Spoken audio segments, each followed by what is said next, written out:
उगावमध्ये दत्त जयंतीचा जल्लोष, गुरुदेव दत्त गोरक्षनाथ दरबारात भक्तिमयी उत्सव.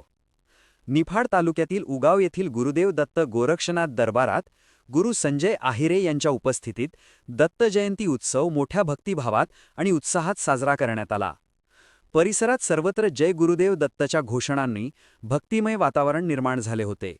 उत्सवासाठी खास सजविण्यात आलेल्या पाळणा, हार व फुलांनी आकर्षक सजावटीने उजळून निघाला होता. रंगीबेरंगी रोषणाईने दरबार परिसर दिमाखात नटला होता.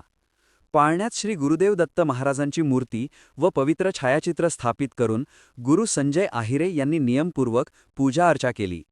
यानंतर गुरु आहिरे व दत्तभक्त परिवाराच्या उपस्थितीत पाळण्याला विधिपूर्वक झोका देत श्री दत्त महाराजांचा जन्मोत्सव भक्तिपूर्ण वातावरणात साजरा करण्यात आला. सर्व भक्तांनी एकत्रितपणे नामस्मरण, दत्त जयघोष व आरती करत दत्त जन्म सोहळा अविस्मरणीय बनवला. उत्सवाची शिस्तबद्ध तयारी, आकर्षक सजावट, भक्तांचा स्फूर्त सहभाग यामुळे उगाव येथील दत्तजयंती महोत्सव यंदा विशेष दिमाखात पार पडला. Gorakh Sonawane, bureau report, Niphad. आपण पाहत आहात सत्य वेग विश्वासाचं नवं केंद्र, इंडिया न्यूज 24 तास.